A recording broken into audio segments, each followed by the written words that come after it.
Hi, and welcome to this hello world of ERC-6900 plugins.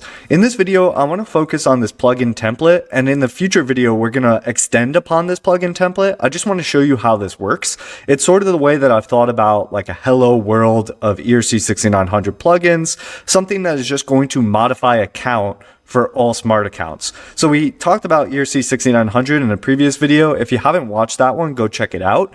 But essentially you have this idea where you can have a smart account, and a smart account can install plugins that give it the ability to extend its functionality, right? We can sort of say, this is the kind of code that we want to run in these particular use cases, right? So this plugin template is going to give us the basic framework for how to create a plugin. I want to take a look at it, play with the test a little bit to understand how it's working. If you are interested in ERC-6900 and exploring it further, I would definitely recommend going to this ERC-6900 on GitHub. So github.com/ERC-6900. Here you're going to find all kinds of different resources that are going to be super helpful to you, including this plugin template here. So in case you want to pull that down and be able to play with this further, check it out there. I already pulled this down locally, so I won't have to go through that. Here it is inside of VS Code. So all I have here is I have a counter plugin.sol and a counter plugin t.sol for my tests. This is a Foundry repository, so I'll be running the tests in a moment just to see how this all works. So first, what I'm going to do is I'm just going to focus on the plugin because I just want to walk down what this plugin is doing. First, I should mention that it's a plugin that is extending this base plugin here. So we're going to have to implement certain methods on this counter plugin. The first thing that you'll see here is some metadata. There is a metadata function down below where you can ask the counter plugin for its metadata, the name, version, and author as I specified here. You could also list things like permissions in there. So every plugin is going to have a set of permissions that can be put in the metadata so you can learn more about the plugin. The next thing here, I don't want to dive too much into right at first because this gets into a little bit more that I want to talk about down below when we get into the plugin manifest. So you can see the first thing that it says here is manifest. Basically what this is it's referencing a dependency. And we're going to talk about this in a moment. But plugins can depend upon other plugins. So you might build a counter plugin, for example, that depends upon another plugin that defines the ownership of an account. So the idea there is like you might have a smart account, and that smart account needs to know who the owner of the smart account is. Now, depending on like what kind of account you're trying to build, you may say, I only need one owner of the smart account, and it's going to be my externally owned account key. Right? It's just going to be a key that can be authenticated to run user operations against this plugin. So that might be one way of doing it, but we have a lot of flexibility with ERC-6900. So you could also install maybe a multi-owner plugin. So if you wanted to have multiple owners who could all execute against your plugin, you could also do that as well. So this dependency, I did go into it a lot more than I intended to here, but we'll look at it more below. This dependency right here is going to be referencing that owner dependency so that we could use it for our validation, whether or not a particular user operation should be allowed to be executed against this account for this particular counter plugin. Cool. So we'll go into that a little bit more if that's a little crazy right now. The next thing I really want to talk about, and this is the whole thing of making this super, super simple, is this count right here. So this count right here is going to be the thing that we're trying to modify with this this example plugin here. So the count is the most basic thing that I could think of that would really make sense. You're thinking of a smart account. The address here is going to be the smart account, and then the uint 256 is going to be a count specified to the smart account. So we're basically going to, for every smart account, have a count that's initialized at 0, and then we increment it every time, increasing that count by 1 every time that we call increment. So a couple things that I do want to point out here for this count. So plugins are interesting in that you do need to think about them a little bit differently than you would in typical contracts. So one thing that should be pointed about plugins immediately is the fact that they're singletons. So this might be kind of surprising for people that are experienced with Solidity development. If I were to tell you that you had a contract that installs other plugins, installs other contracts, your first sort of inclination might be to think that the contract is delegate calling into another contract, right? This is kind of the pattern that we're used to seeing where a contract will say, hey, use my storage and run logic against my storage, right?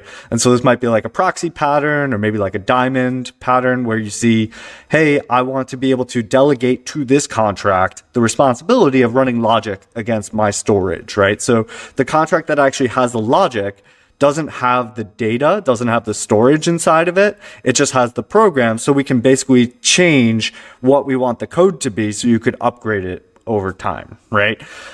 In the case of plugins, this is not the case, right? So for plugins are actually deployed to one place. So this counter plugin, if we were to use it, we would install it to one place. Let's say it's at 0xabc. That's the one address that it's at.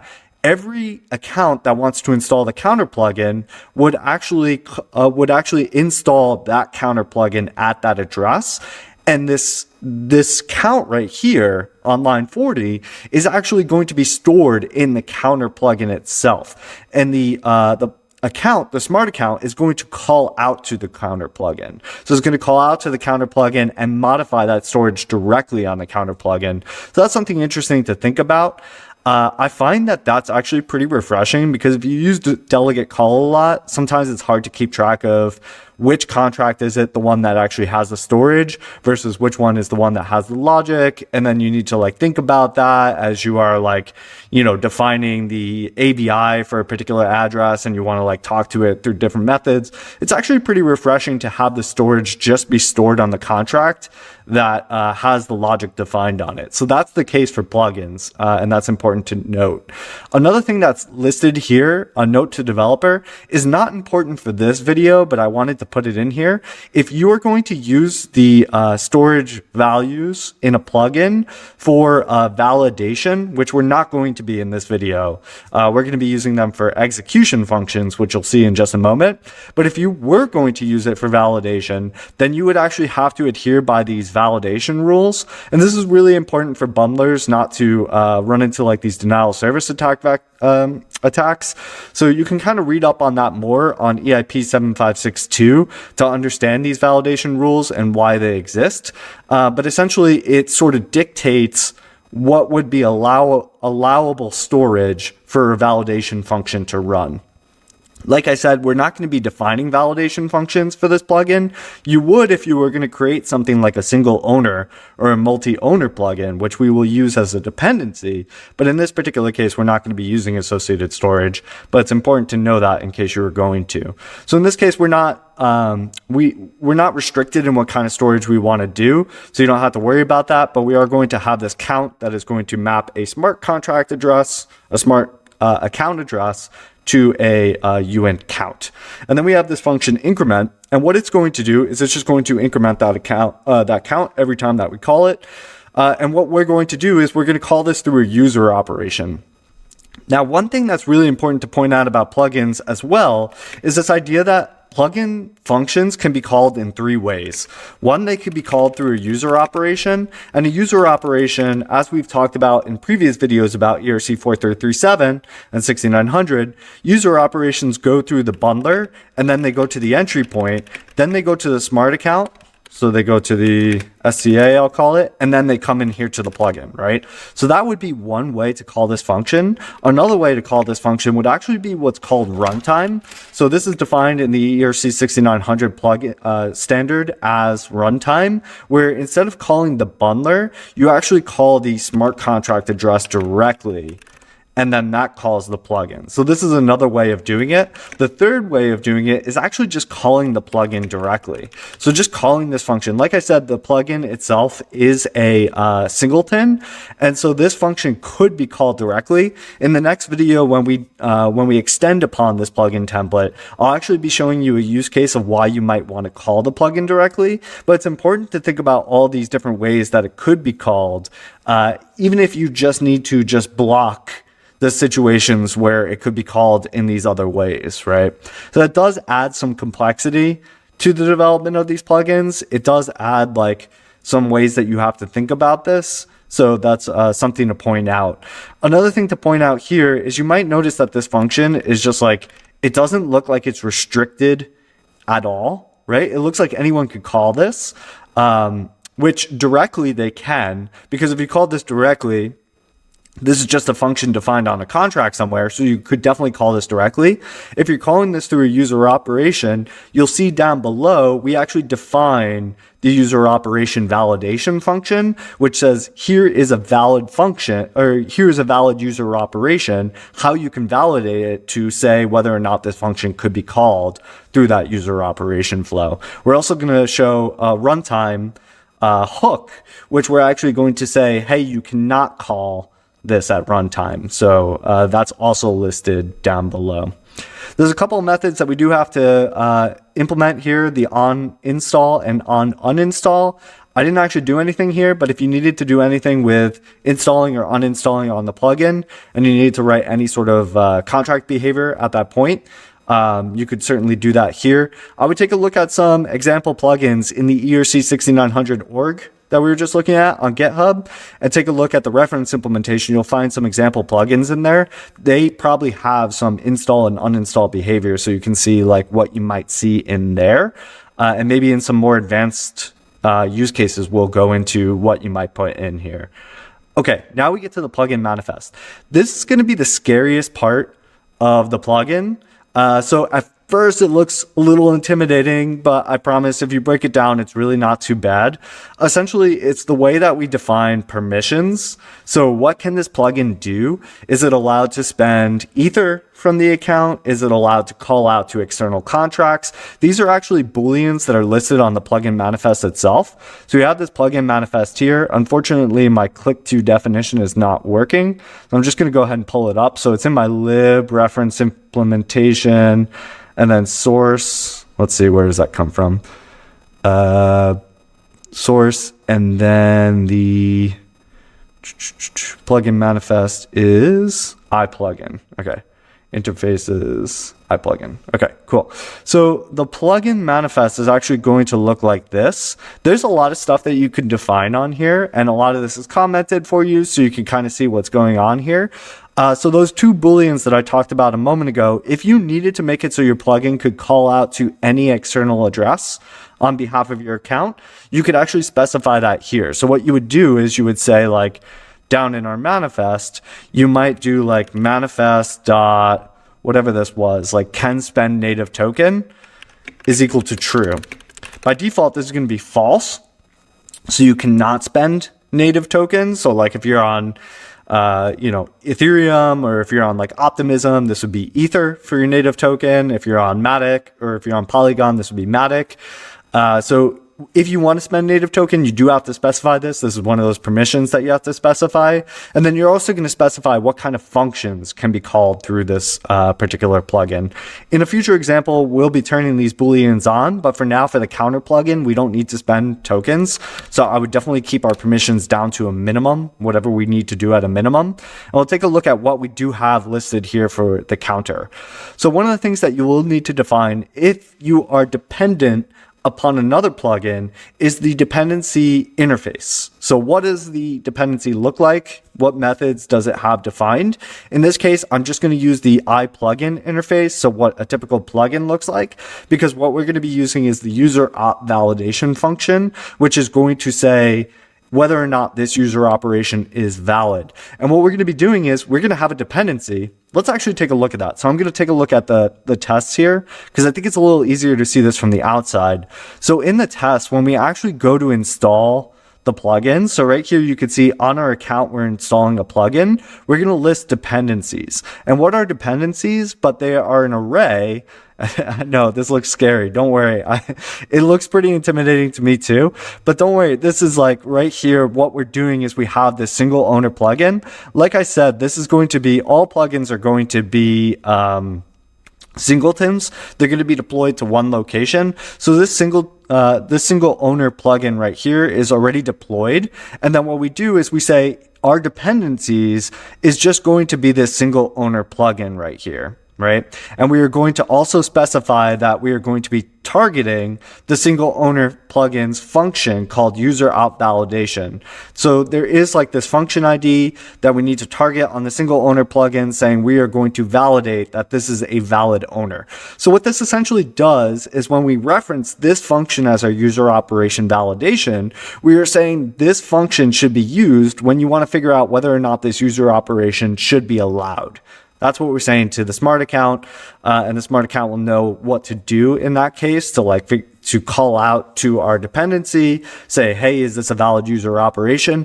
And that dependency handles it. In this case, the dependency is that single owner plugin. But if you wanted to do some other type of ownership, if you wanted to do multi-owner or any kind of ownership that you can imagine, you could install that as a plugin dependency instead. So it's sort of up to you at install time to figure out what you want those dependencies to be. But in the actual manifest, when we're writing it here, we're kind of writing like configuration. We're saying that we are going to use a dependency that looks like an I plugin. We're going to use this dependency and say we want to use this as our way of looking up the user opt validation. So right here, all we are doing is saying what the dependency looks like when we list it in the dependency interface IDs. Down below, we are actually going to define it as our user opt validation function. And I'll show you that in a moment. So the first thing that we need to do before we get to that point is we do need to specify our execution function, which is going to be increment. So right here, we need to specify what kind of functions can be called during the execution phase. So the execution phase you can think of as basically what is this plugin trying to do? Like what is trying to be accomplished by this plugin? Like is it trying to call out to an external smart contract address? Is it trying to modify some storage? This is like the bread and butter of plugins. It's not the validation piece. It's not making sure that the user operation is valid. It's making sure that you can actually call out to something or do whatever you're trying to do, whether it's like, I don't know, create a Uniswap pool or buy an ERC-20 token, sell an NFT, whatever it is, this execution function is going to be responsible for that type of thing.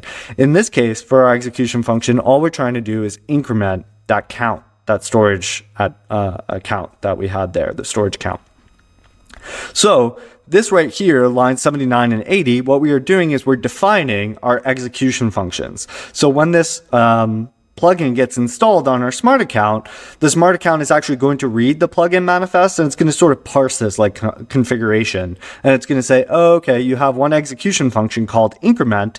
So when somebody calls into the smart account through user operation and says, I want to call increment, and it uses that selector. If you remember, if you're familiar with the idea of selectors, you can target functions, right? You could target functions and say, hey, I'm trying to call this particular function. So when we call smart accounts, it could say, I want to call increment. And if we've installed this plugin, it knows that counter plugin is the one that handles this function here, right?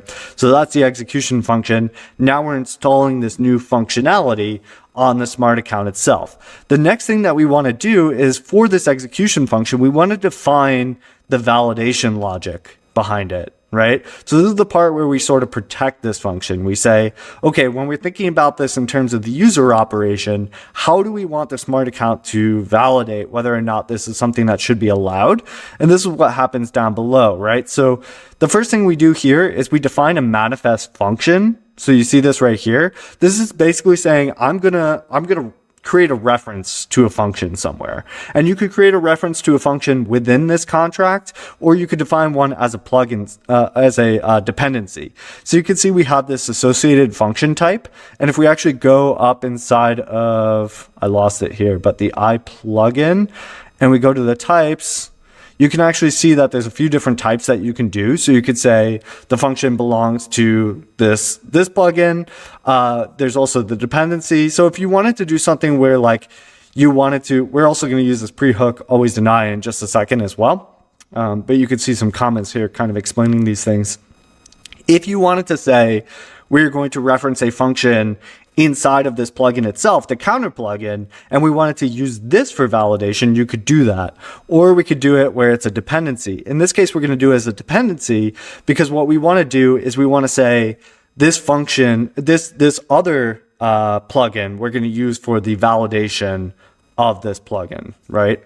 So when we go to call increment through the smart account, through the user operation, it's going to go out to the owner plugin and it's going to run that as the user op validation here. So you can see that the function type here is dependency. The function ID is actually specified at install time. We saw that a moment ago in here, right? So we saw that the function ID is actually specified here.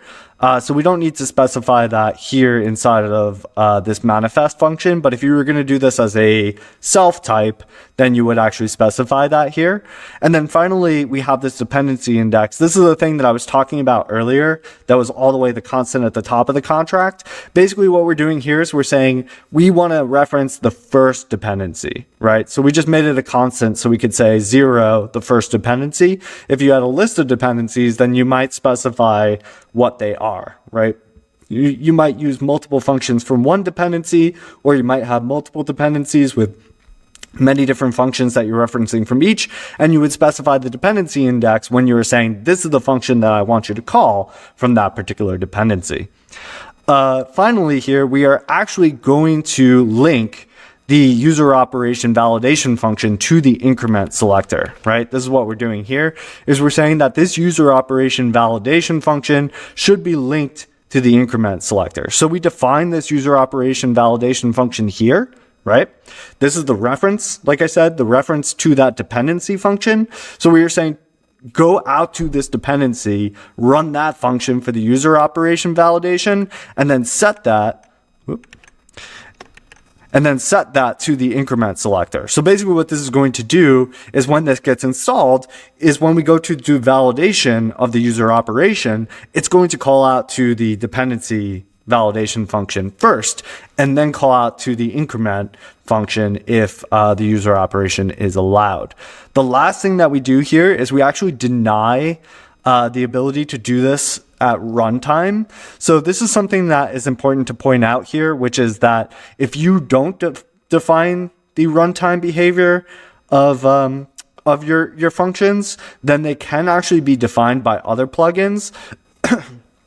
That may not be a big concern if other plugins aren't going to be defining that, if they're not malicious, if they're not trying to break it or accidentally break it. But in this case, we do want to specify it because if we don't expect somebody to call this increment function at runtime, then we're just going to go ahead and specify always deny. So that way, anytime that it comes in here at runtime, it's just not going to call out to that particular function.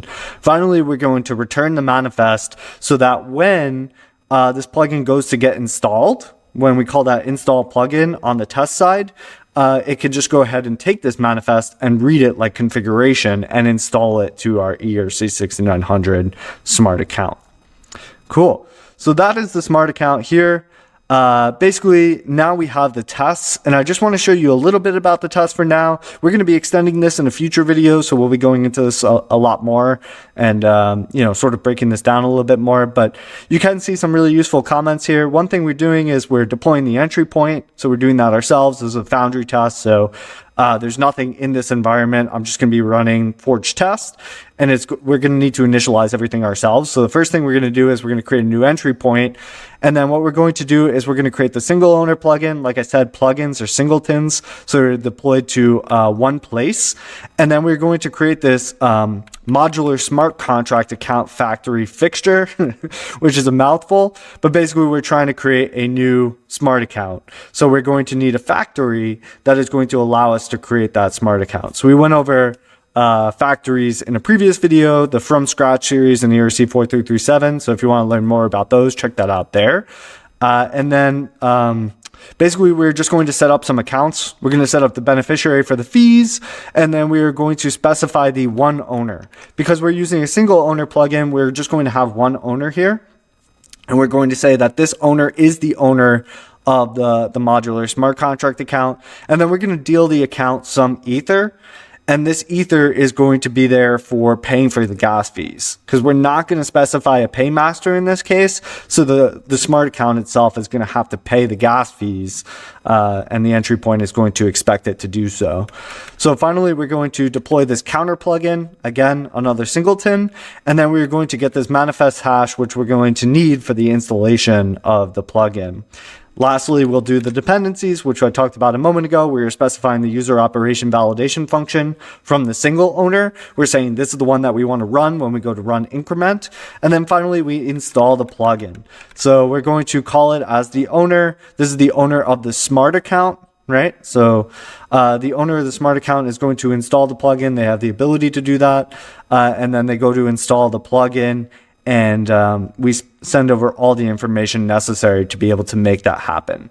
Once this is installed, now this account has like upgraded functionality, right? Now this account has the ability to have increment on it, right? So we can call increment on this account because we've installed the counter plugin. So that's what we're going to go ahead and do down here below.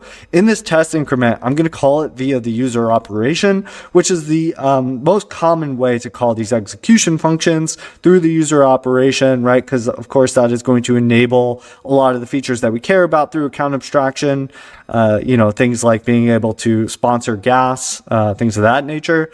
So the user operation we are going to specify here, a lot of this is stuff that you don't have to worry about too much.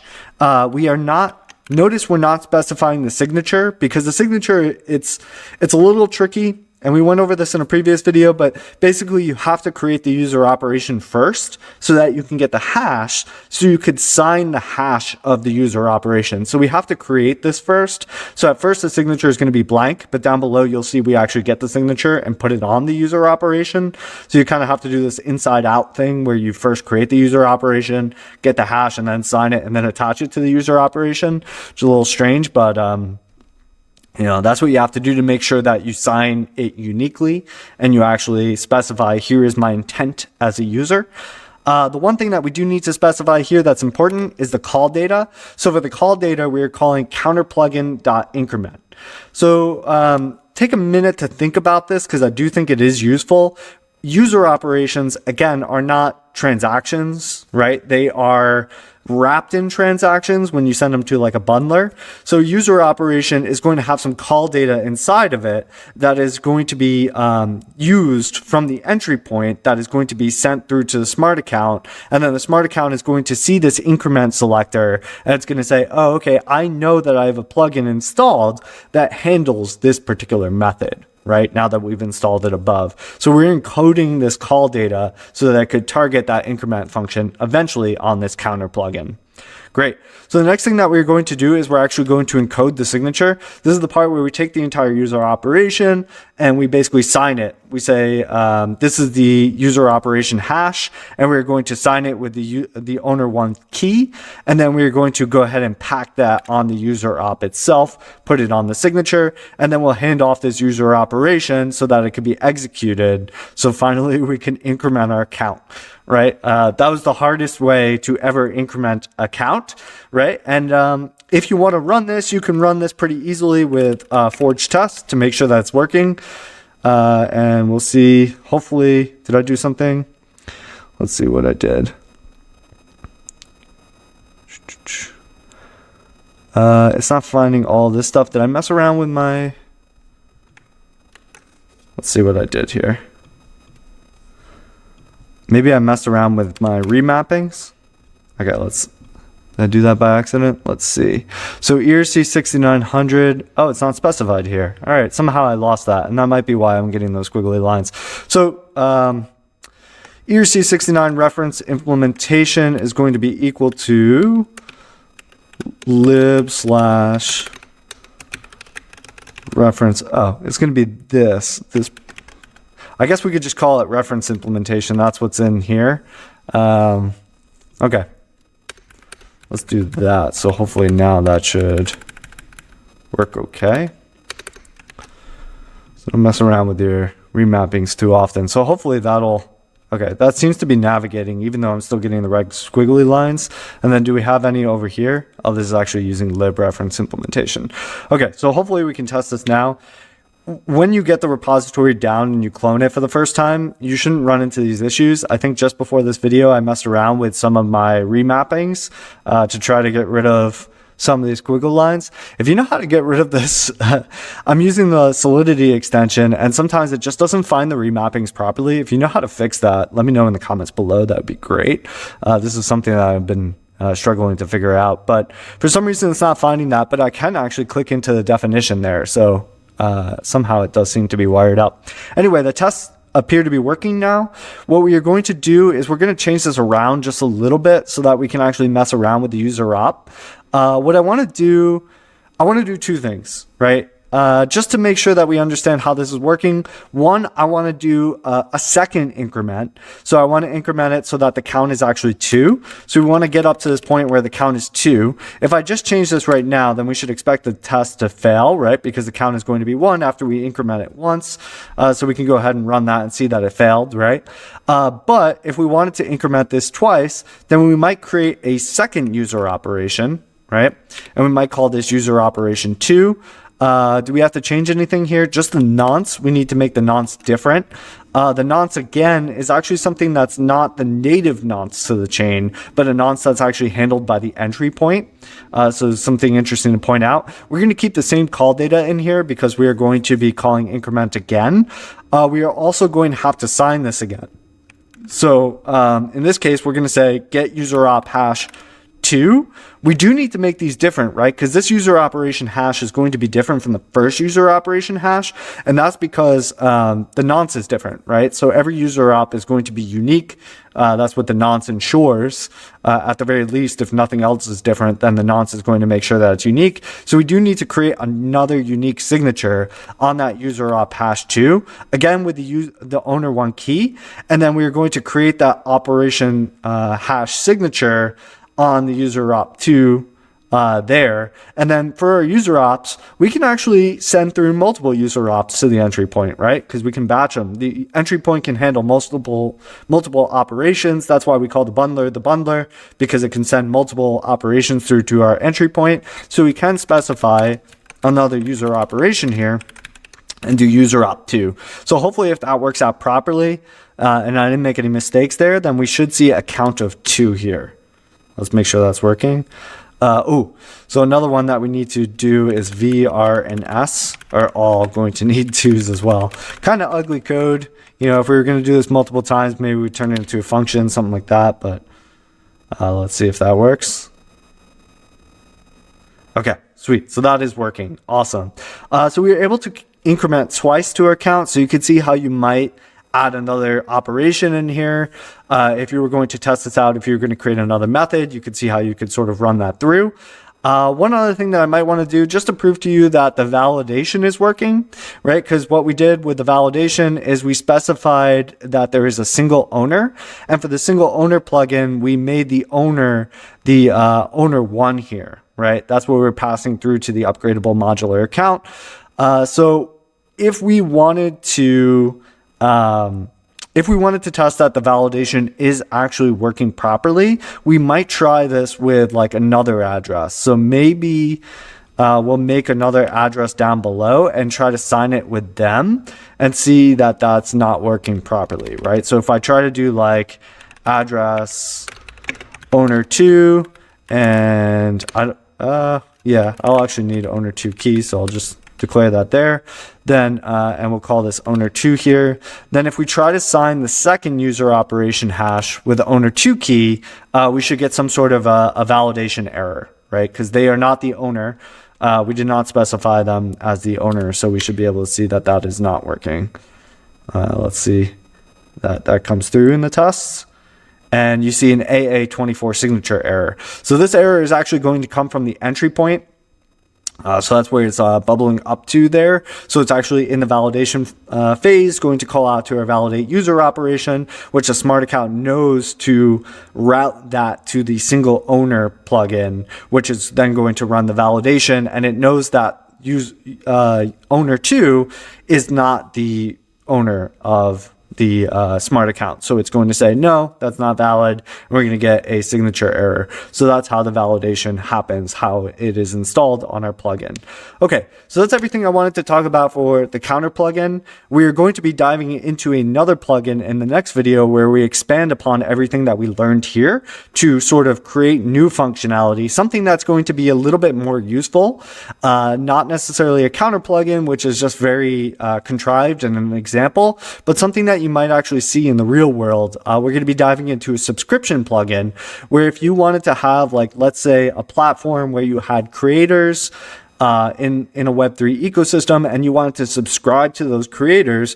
So every month they could maybe take a certain amount of Ether or ERC-20 tokens out of your account to be able to keep your subscription live, maybe like a Web3 version of like a Netflix or YouTube, or like some sort of a creative economy. You could imagine like subscribing to somebody and wanting to be able to get their content and having to have a subscription that takes out of your account monthly. This is something that is enabled by smart accounts as opposed to an externally owned account, right? Because with externally owned accounts, we can't interact with other smart contracts. At least we can't respond to other smart contracts, right? So if a smart contract calls out to my EOA and says, hey, give me that subscription fee, the EOA can't respond. It doesn't have any code, right? But with a smart account, we can actually program what to do in that case. We could subscribe to an address and say, yes, this address right here is allowed to withdraw this amount on a monthly basis, and we can encode those rules. So in the next video, we're going to take a look at what that would look like